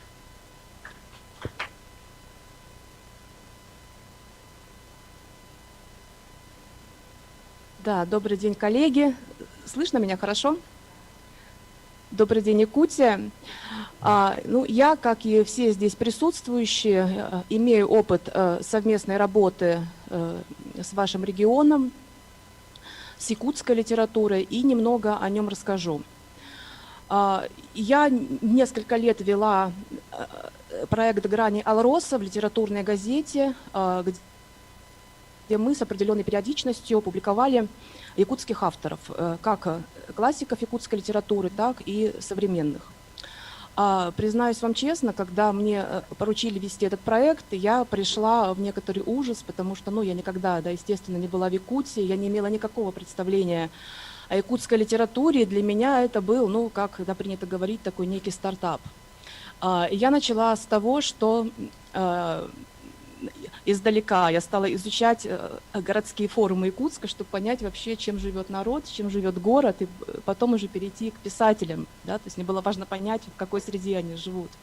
Вот, и таким образом я заочно познакомилась с Якутском, поняла, что, в принципе, на вашей литературной карте такая же ситуация, как и у нас в Петербурге. Вы нам в этом плане близки. У вас есть якутское отделение Союза писателей России, да, и Союз писателей Якутии. Да, то есть с разными членами, да, то есть с разными, возможно, идеологическими установками, и создана ассоциация писателей, которую возглавляет Олег Сидоров. Вот этого в Петербурге у нас, кстати, нету, и, возможно, нам как раз этого не хватает, то есть у вас такой позитивный опыт. И я, конечно, очень опасалась того, что в тех подборках, которые я буду публиковать в литературной газете, а я, естественно, несу за это полную ответственность, будет некий перекос. И я старалась соблюдать, да, баланс авторов, пишущих на русском языке, да, и переводной литературы, тех современных авторов, кто пишет на якутском языке и затем переводится на русский. За время работы я познакомилась со многими интересными людьми, в частности, вот здесь присутствует Евгений Каминский, переводчик якутской литературы. Я затем передам ему слово. С Евгением мы делали очень интересный материал, посвященный юбилею анимпадиста Сафронова, Алампа. Также, наоборот, с якутской стороны, с вашей, вернее, якутской стороны, я познакомилась с замечательной переводчицей Аитой Шапошниковой. И хочу сказать, что все мои опасения были напрасны. То есть настолько открытых, доброжелательных, готовых к сотрудничеству писателей, поэтов, переводчиков я у нас не встречала. Мне было очень легко работать, и когда постфактум мы делали якутский номер «Дружба народов», о котором я рассказывала на нашей предыдущей встрече, у меня там был материал, который я назвала «Без разницы во времени». Действительно, вот эти вот 6 часов нас разделяет, да, у вас сейчас уже вечер. То есть вот этих 6 часов разницы для меня не существовало. И еще хочу рассказать небольшую историю, которая для меня тоже стала очень показательной, и она просто положила начало моему сотрудничеству. Нам нужно было наладить поставки литературной газеты в Якутск, да, а литературной газеты там не было. И руководство газеты, опять-таки, возможно, из-за разницы во времени, из-за каких-то там бюрократических, не знаю, проволочек, никак не могли связаться с, собственно говоря, с холдингом Сахамедиа, например, да, и это поручили мне, как большому знатоку якутской литературы, а я на тот момент уже 2 недели была в теме, то есть я была уже специалистом, могла отличить Харысхала от Платона Аюнского и так далее, вот, и могла даже написать Олегу Сидорову, вот, и получить обратную связь, и этот вопрос поручили мне, совершенно административный вопрос, я не знала, что делать, а ответ нужно было дать вот уже утром, так сказать, отчитаться. И я не нашла ничего лучше, как пойти просто на сайт Сахамедиа, да, посмотреть, кто там генеральный директор, вот, и просто найти его в Фейсбуке, идентифицировать фотографию, понять, что это тот человек, который мне нужен, и написать ему просто в личные сообщения. Я такая-то, очень прошу меня извинить, значит, вот мне нужно то-то и то-то. Да, у нас это был уже, грубо говоря, часа 4 или 5, то есть вы представляете, что у вас это была уже практически ночь, да, наверное, 19. То есть такая наглость в квадрате. И каково же было мое удивление, когда буквально через несколько часов мне ответил генеральный директор холдинга Сахамедиа, к сожалению, вот уже покойный, да, я о нем говорила, мы потом долго заочно дружили. Он мне ответил, поддержал проект, дал свою личную почту и свой личный мобильный телефон. И потом все вопросы мы с ним очень быстро напрямую решали. То есть вот это вот стало для меня очень показательным, потому что, конечно, в Москве и в Петербурге, я думаю, что такое письмо в личные сообщения, это, естественно, просто пальцем в небо. А вот у вас это все работает, и никогда я не получала отказов. Мы, кстати, много работали с администрацией Мирнинского района, где выходит альманах и «Вилюйские зори». Но, в общем, на самом деле я могу очень долго рассказывать об этом проекте, просто боюсь уже занимать время у коллег, тем более, что Евгению Каминскому есть что сказать. В завершение хочу сказать, что, конечно, я надеюсь на продолжение сотрудничества, потому что вот те подборки, которые мы публиковали в литературной газете, это, конечно, были, не подборки, это было, извините, по 9 полос, да, в номерах, то есть я считаю, что это был очень хороший вклад по популяризации современной якутской литературы на федеральном рынке. И вот, кстати, Анна Пшонникова только что до меня сказала, да, очевидную, но очень важную вещь о том, что местным авторам, конечно, очень важно выходить на, так сказать, общероссийскую аудиторию. Вот. И я надеюсь, что в том или ином формате, да, наше сотрудничество, взаимодействие, возможно, будет продолжено. По крайней мере, я бы приложила все силы к этому. Я передаю слово Евгению Каминскому, или я должна передать слово? Да, можно, да? Я передаю слово Евгению Каминскому, поэту, писателю, драматургу и, естественно, переводчику с якутского языка. Спасибо.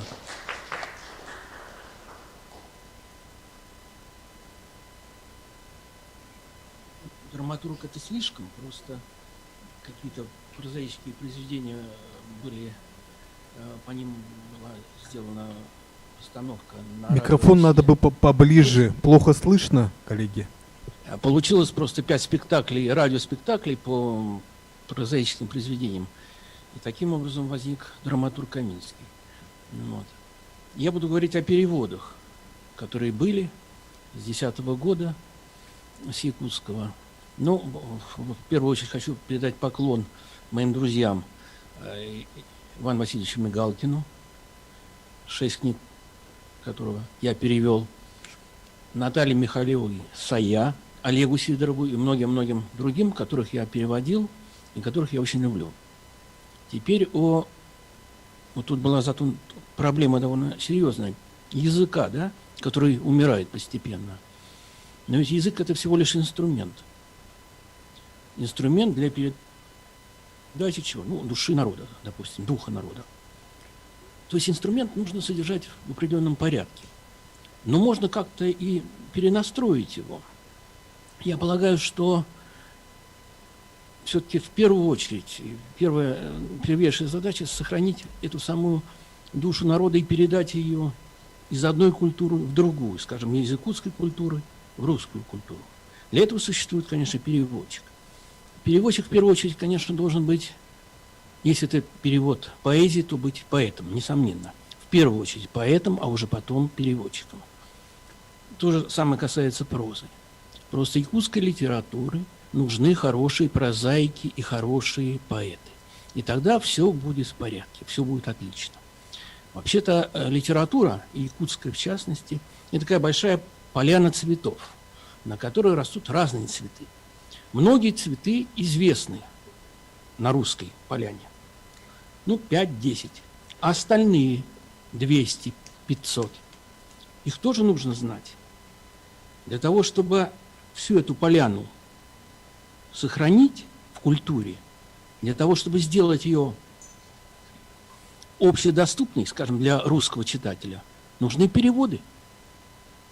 Переводы. В последнее время как-то вот эта вот обратная связь прекратилась.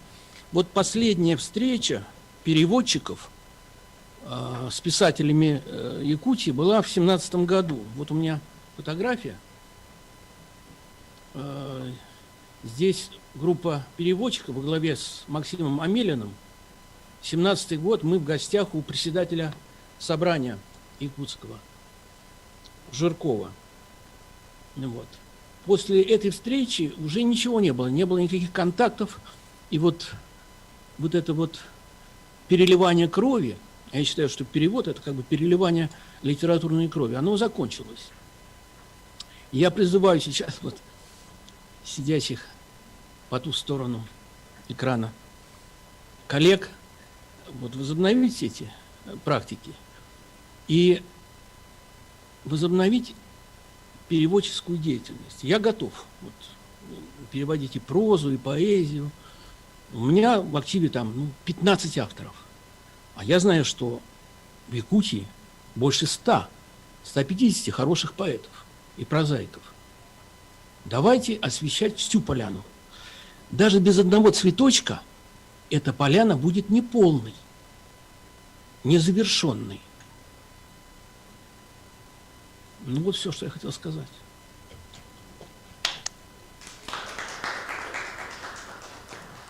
Спасибо большое, но мы, наверное, просим микрофон оставить у вас, да, очень интересные выступления и очень нужные, очень ценные. Я думаю, что вообще все наши деятели литературы тоже вдохновятся, и вообще очень приятно было познакомиться очно с Марией, с Евгением. Я действительно о вас тоже очень много слышал и от наших коллег, от наших партнеров. Я думаю, что вот как раз-таки формат такого дистанционного общения, он имеет свои тоже преимущества, и невзирая ни на какие расстояния, мы можем сейчас пообщаться, и действительно очень важные темы для нас затронуть. И то, о чем вы говорите, действительно, я думаю, что стоит нам обратить на это внимание. Я думаю, что, возможно, у нас усилится сотрудничество в этом отношении. И просим тогда вот следующее выступление. У нас времени не так много остается, а еще есть много чего запланировано. спасибо. И мы передаем слово драматургу, театральному режиссеру Ксении Никитиной с темой «Особенности работы с якутской прозой на ледоколе «Красин».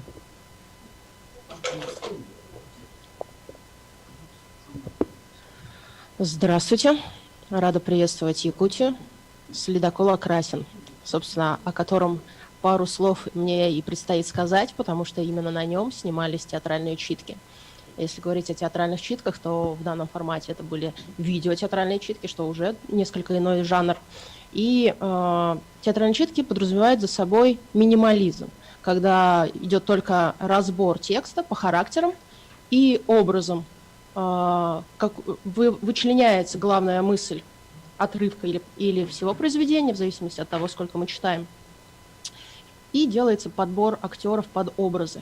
В данном случае антураж ледокола был очень мощным звеном, которое диктовало свои условия. Но так как якутская проза, в большей степени была проза, все-таки, а не драматургия, она подразумевает, как я уже говорила, стихию и влияние обстоятельств севера, природы, на формирование личности персонажа, то наличие такой строгой и волевой структуры ледокола скорее подчеркивало тексты якутских авторов. Поэтому я думаю, что ледокол «Красин» — это отличный выбор для читок в данном контексте. Ну а про то, что театральные читки могут быть совершенно в разных местах, расскажет моя коллега, тоже драматург, Евгения Алексеева. А я закончила, потому что все остальное вы видели уже в исполнении моих актеров. Дорогие коллеги, здравствуйте. Большая честь выступать на этом круглом столе. Я буду краткой. Мой доклад называется «Написание текста для внесценических пространств». Но, конечно же, времени слишком мало для того, чтобы эту тему можно было раскрыть. Поэтому я просто расскажу, что такое внесценические пространства, что такое вот спектакли, которые сейчас называются site-specific с английского языка или in situ с латыни. In situ значит на месте, в каком-то другом, в ином, не театральном месте. Уже сказали про то, что новое время диктует новые театральные формы. И вот это одна из новейших театральных форм, которая актуализировалась в России, в Москве, в Санкт-Петербурге за последние десятилетия. А в Европе, насколько я знаю, последние уже лет 15 или 20 достаточно активно практикуется. Уважаемые коллеги, предыдущие спикеры упомянули про экономическую цензуру, которая имеет место быть. И также сказали про то, как сложно молодому драматургу, да и не только начинающему драматургу, на самом деле найти своего зрителя, найти своих читателей. И вот эта возможность спектаклей, инситу спектаклей на внесценических пространствах, конечно же, дает очень большую свободу. Что еще важно заметить? Что, конечно же, работа с подобными текстами, написание для спектаклей, которые идут не в театре, не на сцене, это не кабинетная работа. То есть ты не можешь, сидя дома или в своем кабинете на каком-то рабочем месте, написать текст и отправить его в театр. Обычно, чаще всего, это командная работа. Ты работаешь в паре с режиссером, с актерами, и ты очень много чего меняешь на месте.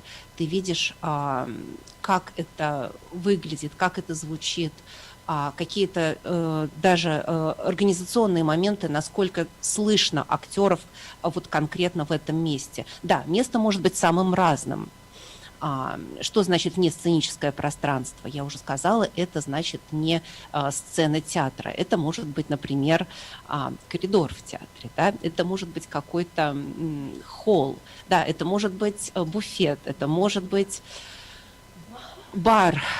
У Ксении Никитиной очень большой опыт постановки в барах. Да, я была на ее спектаклях, и это, правда, было очень интересно. И тут еще очень важно то, что место выбирается не случайно. Место является действующим тоже лицом. То есть спектакль показывается в баре, потому что действие происходит в баре. Вот. Соответственно, также очень популярны супермаркеты, магазины, бутики, прошу прощения, общественные туалеты. Да, я сама не присутствовала, но я слышала про очень удачные, действительно очень удачные постановки. Мила рассказывала про оперу. Вот. Это было в проекте «Точки доступа» нашего фестиваля питерского. Вот. Я, к сожалению, не видела. Очень много сейчас бродилок. Это такой формат сочетанный, что-то между экскурсией и театральной формой. Вообще нету такого однозначного ответа, является ли спектакли in-situ, спектакли site-specific театром. Да? То есть это с одной стороны и театр, а с другой стороны это и какая-то вот некая новая сочетанная форма. Да? И перформанс, и экскурсия, и что-то еще.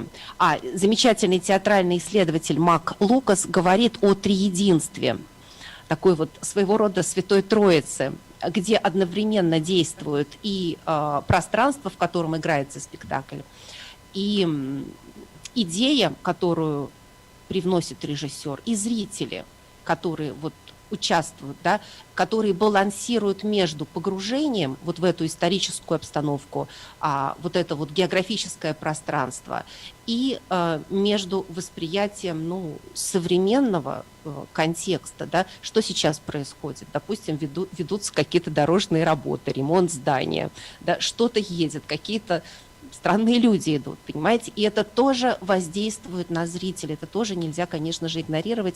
Иногда это работает против, да, но очень часто это, наоборот, создает какую-то интересную атмосферу, да, и даже помогает, достраивает какие-то грани для восприятия. Вот, то есть очень важно учитывать, что мы показываем, где мы показываем, да, и уже говорили про... Уважаемые коллеги, да, вот переводчики говорили про то, что язык пропадает. И, наверное, вот эта форма, я предполагаю, что эта форма могла бы позволить использовать и два языка одновременно. По крайней мере, с этим надо было бы экспериментировать. Это такой момент, что когда работаешь над спектаклем в формате site-specific, ты постоянно должен пробовать. Работает это, не работает это, как это усилить, что здесь лишнее. Поэтому, конечно же, вот с языком я бы как филолог здесь попробовала поработать обязательно. Возможно, что это было бы совершенно замечательно, интересно и сильно воздействовало на зрителя. Вот. И повторюсь еще раз, что это не кабинетная работа, это командная работа, и это предоставляет очень большую свободу творчества, и очень рекомендую это пробовать и это делать. Про интересные, про успешные постановки можно найти много информации в интернете, что рекомендую вам сделать. Спасибо. Спасибо, Евгения. Надеюсь, когда-нибудь мы увидим спектакль, который поставлен в Ярангеле, в ЧУМе, посвященный нашему народу. Было бы здорово. И в завершение нашей конференции организаторы хотели бы задать всем присутствующим вопрос. Как вы видите будущее школы драматургов Арктики? И, пожалуйста, в 2 словах каждый выскажитесь на эту тему. Я буду держать. Будущее я вижу интересным, увлекательным, и с учетом всех идей, которые были выдвинуты за этим столом, это будет очень сложное будущее, потому что 2 языка совместить, а еще потом это поставить и еще найти место, это мега сложная задача. Ну, давайте, удачи. Спасибо. Мне было бы очень интересно поучаствовать в этом, интересно посмотреть на результаты. Мне кажется, это было бы очень ярко, интересно, да. Я узнал много нового для себя. Никогда не знал, что спектакли в общественном туалете могут. Но это действительно интересно. А мне понравилась идея про Ярангу или ЧУМ. Я прямо уже это вижу, но для этого нужно к вам ехать, потому что у нас Ярангу или ЧУМ найти сложно. но лучше все-таки аутентичные. В общем-то, чего нам всем и пожелаю. На самом деле, ну, это, конечно, может быть мечта, но было бы здорово все-таки не ограничиваться интернетом, да, онлайн-общением, дистанционными технологиями, а познакомиться лично. Вот. Я на это надеюсь. Впереди у нас длинная жизнь. Думаю, что все получится. Ну, я тоже рада принять участие в этом проекте. Мне кажется, у него есть перспективы. Мы вот аналогичным образом ездили во Владивосток с фестивалем «Литр». Там придумали премию литературную имени Арсеньева, известный, замечательный писатель владивостокский. И, собственно, сейчас уже 3 года премия существует, награждаются писатели, не только местные, но и те, кто так или иначе поднимает тему Дальнего Востока в своих произведениях. И мне кажется, что вполне возможно вот придумать такую же премию, которая бы ну, так или иначе была связана с темой Якутии, арктических, северных широт, культуры этого интересного региона. И мне кажется, что такие перспективы вполне существуют. Сегодня мы ощущаем поддержку на самом высоком уровне подобных проектов. И я думаю, и на региональном, и на федеральном это вполне имеет возможность реализоваться. Илье Байшову передаю. Я 2 слова скажу, что драматургия как часть литературного процесса, она, конечно, обречена на развитие, как и обречена на развитие литература. Она может менять формы, но она никуда не девается, и все равно есть читатель, все равно для драматургии есть режиссер, есть артисты. Поэтому ну, мне хочется пожелать, чтобы и арктическая драматургия, хорошее такое название, да, она шла в ногу со временем, но иначе и быть не может, конечно. И к истории тоже относилась с уважением, вот, и думала о будущем то же самое. Спасибо большое. Я бы хотела предложить включить «Ледокол Красин» и площадку музея в проект как площадку для постановок театральных. Добро пожаловать! Наш салон команды будет очень рад вашим постановкам. Вот, и вообще, в принципе, имеет смысл использовать, да, вот то пространство, которое вы делали, читки, рулевая рубка, да, то есть для нас это было бы очень интересно, и я надеюсь, что проект будет активно развиваться, будет поддержан на уровне министерств федеральных, региональных органов власти и, конечно же, как-то клонирован, да, в другие регионы обязательно, не менее богатые литературой. И у меня вот, вы знаете, уже несколько так вот устойчивое такое словосочетание, что Арктика — это территория счастья. И вот я бы хотела предложить такой, ну, как бы лозунг, да, потому что это понятно, что очень суровый край, но этот край, он про искренность, про честность, про взаимовыручку. И, наверное, сама природа не дает права на ошибку, и это тот смысл, который передается, лучше всего передается в прозе, в стихах, в языках. И мне кажется, культурная жизнь Санкт-Петербурга засияла бы как северное сияние, если бы спектакли проходили на национальных языках, да, а на русском можно и прочитать сценарий. Поэтому я вот как бы предлагаю со своей стороны площадку музея для таких спектаклей. Мне кажется, что нужно стремиться к тому, чтобы делать постановки на родных языках, на языках коренных народов, да, Якутии, ну, как бы Якутии, да, других регионов. Вот. Ну и да, я как ледокол пойдем в светлое будущее. Спасибо.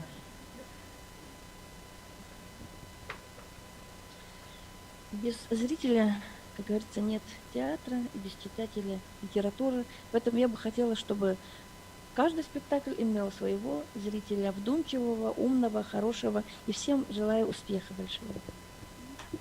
Спасибо большое. И в завершении я передаю слово Ольге Подшувейт, которая... Нет, по поводу призов. Интрига.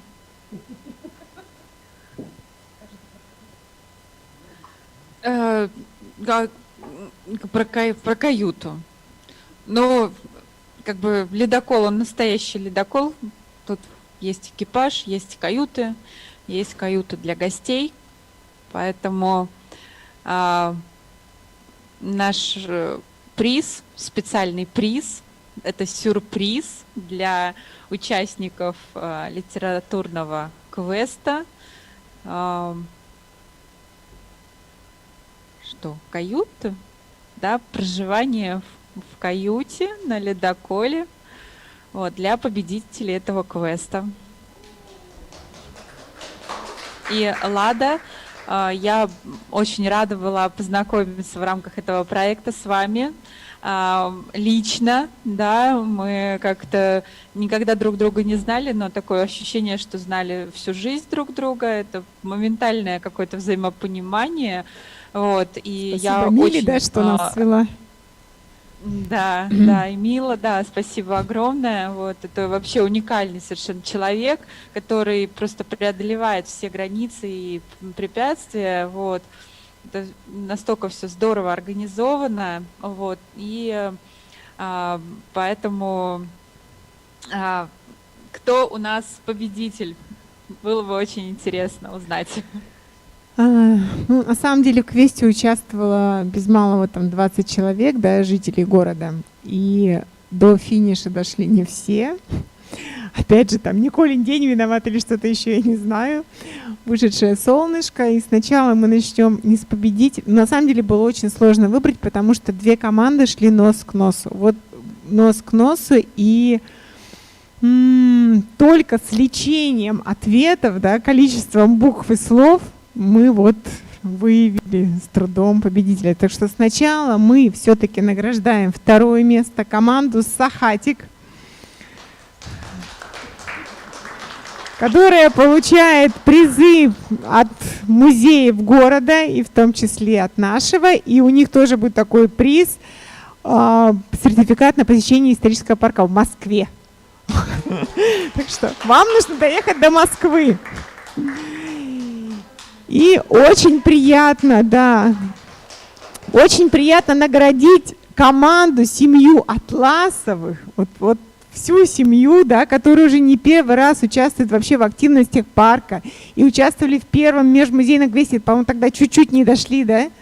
Вы собираетесь выходить, нет?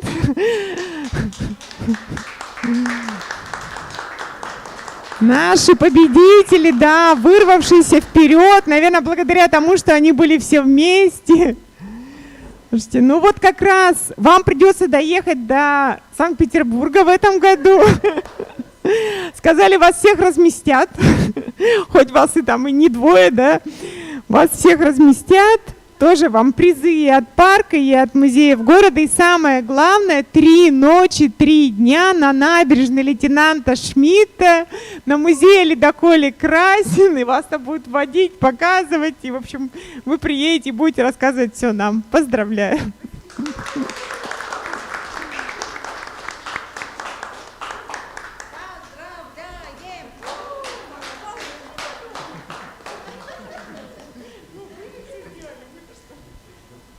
Победители у нас долго ждали, заслужили. И, конечно, мы очень рады, что нашим проектом можем сделать такие хорошие подарки и хорошие такое награждение. Я хочу тоже передать все микрофон, уже завершаем. И пару слов мы до конференции обсуждали тоже, каким мы видим проект. Наверное, скажем по пару слов, и, Мила, потом вы завершите, да? Таким образом. Так, ну, я хотел бы сказать о том, что проект, наверное, будет интересным, поскольку вообще мир развивается в сторону усложнения, и, конечно, хотелось бы, чтобы с этим усложнением мы не потеряли самого главного. Пусть, ну, вот та чистота, та открытость, которая у нас в проекте вот сложилась, и дружеская атмосфера, пусть они сохранятся. Да, вот совсем недавно, вчера, со мной связался автор романа «Тихий Вилюй». Это Иннокентий Андреевич Иванов. Он является праправнуком командира отряда повстанцев, который был одним из руководителей восстания против советской власти в 1922 году. И этот роман перевела Комиссарова Валентина Иннокентьевна, поэтесса, заслуженный работник культуры Республики Саха. Вот. Роман был издан в 2017 году, и он переиздается в 2000 экземплярах. Очень хороший роман на русском языке. Вот. Дай бог, чтобы этот роман был издан. И вот, говоря о себе, я вот написал сценарий фильма. Называется «Бойбонча». Это фильм про мальчика, у которого повстанцы белые уводят коня ездового. И мальчик своего коня вызволяет. Это реальный фильм, то есть это реальная история про моего деда. Деда Иван Борисов зовут. Он писал рассказы, сценки писал, и есть его книги 70-х годов. И может статься, что этот фильм по сценарию в Усть-Алданском Улусе, Атинском Улусе. Но я сейчас не буду гадать, но мы с медиагруппой «Аяркут», членом которой я являюсь, в переводе с якутского это означает вдохновение. Может быть, вот этот фильм как раз получится к столетию гражданской войны, который у нас в следующем году будет, наряду с столетием Якутской автономной республики советской. И вот я хочу этим сказать, что есть очень интересные истории. Вот. Мне самому хочется, чтобы этот сценарий, который я написал, так, может быть, бело, коряво, да, чтобы его посмотрели опытные вот люди, профессионалы. И вот я в этом тоже вот свой личный интерес имею. Так что вот желаем, чтобы этот проект, конечно, продолжился не только в ключе театральной драматургии, но и кинодраматургии тоже. Потому что это очень интересное и развивающееся вот направление, то есть в Якутии тоже. И в связи с то, что дали мне микрофон, позвольте этим воспользоваться и наградить участника, победителя еще одного конкурса, который назывался «Задай вопрос автору», проводился в рамках нашего проекта. В марте этого года победительница, студентка Арктического государственного института культуры и искусств Владислава Яковлева, она сейчас присутствует у нас, пришла. Вот, Владислава, поздравляю. И вам ваш вопрос был отмечен драматургом Иваном Иннокентьевым. И вот книги Ивана Иннокентьева вместе с их автографами мы торжественно вручаем победителю нашего конкурса. Владислава, желаю тебе всего наилучшего. Может быть, ты пополнишь ряды в будущем вот, наших драматургов, наших прозаиков Сибири. Вот. Желаю тебе успехов на этом поприще. Так.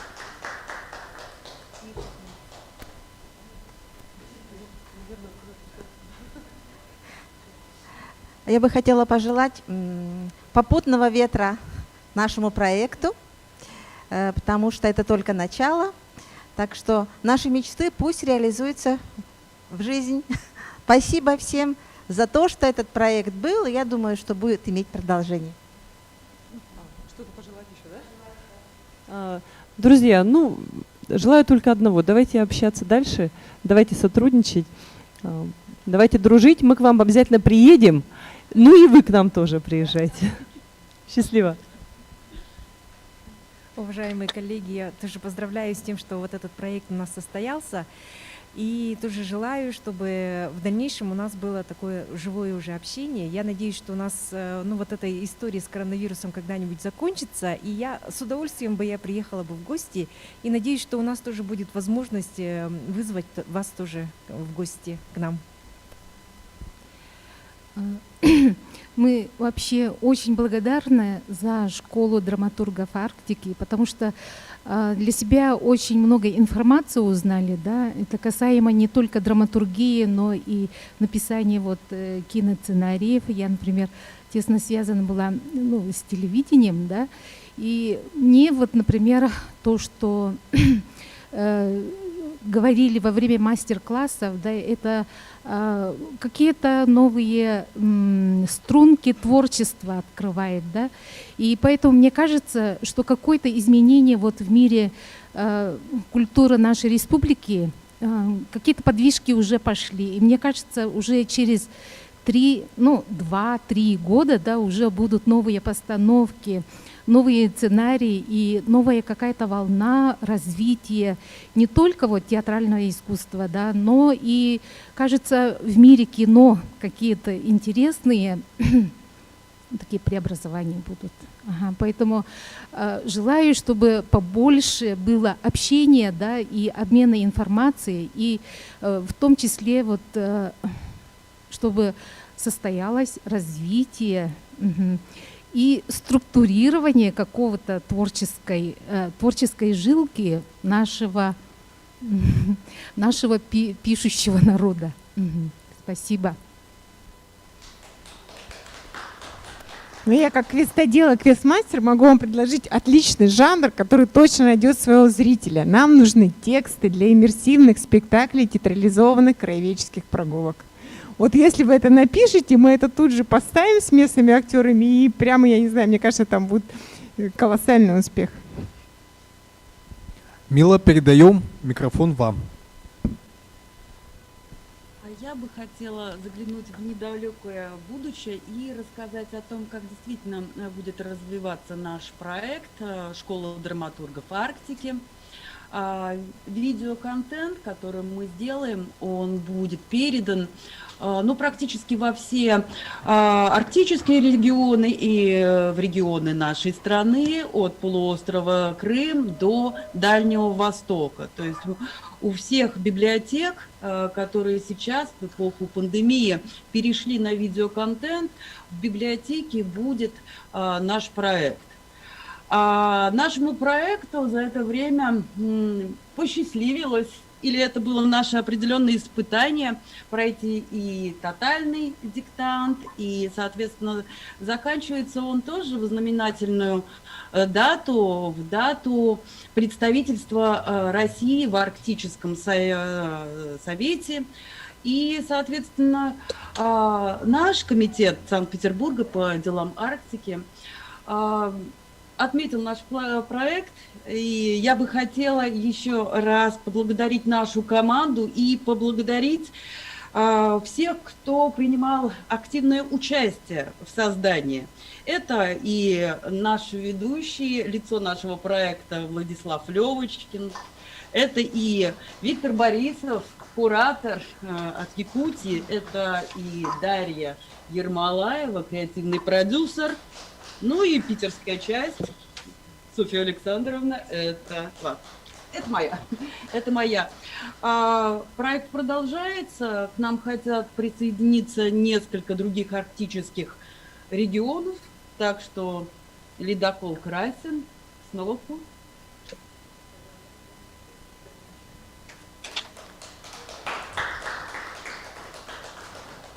Мила, у нас тоже ряд вручений с нашей стороны от Министерства культуры и духовного развития Республики Саха-Якутия. Благодарим всех, кто участвовал в реализации этого проекта. Действительно очень большая команда, межрегиональная, всероссийская команда. И, конечно, мы очень благодарны всем, кто принимал активное участие в создании мастер-классов.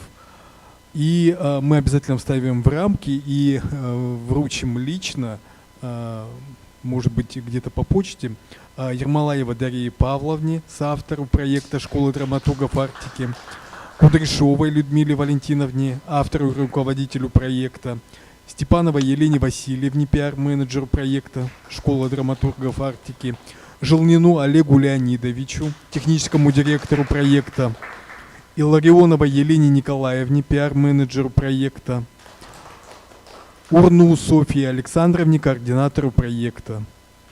И также куратору проекта «Школа драматургов Арктики» Борисову Виктору Борисовичу и директору музея «Ледокол Красин» Подшувайт Ольге Викторовне.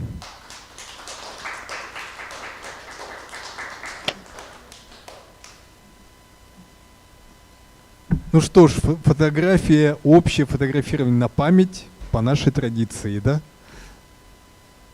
Мила. Кто на этот раз находится в экране? Я думаю, мы окружим, наверное, наш экран и сделаем фотографию. Потом обязательно вам пришлем. Хорошо, мы тогда группируемся.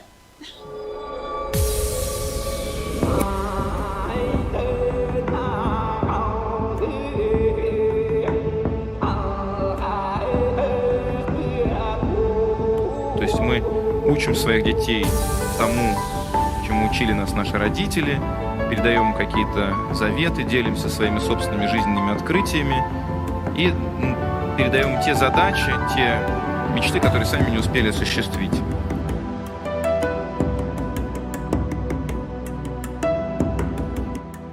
Поразительно.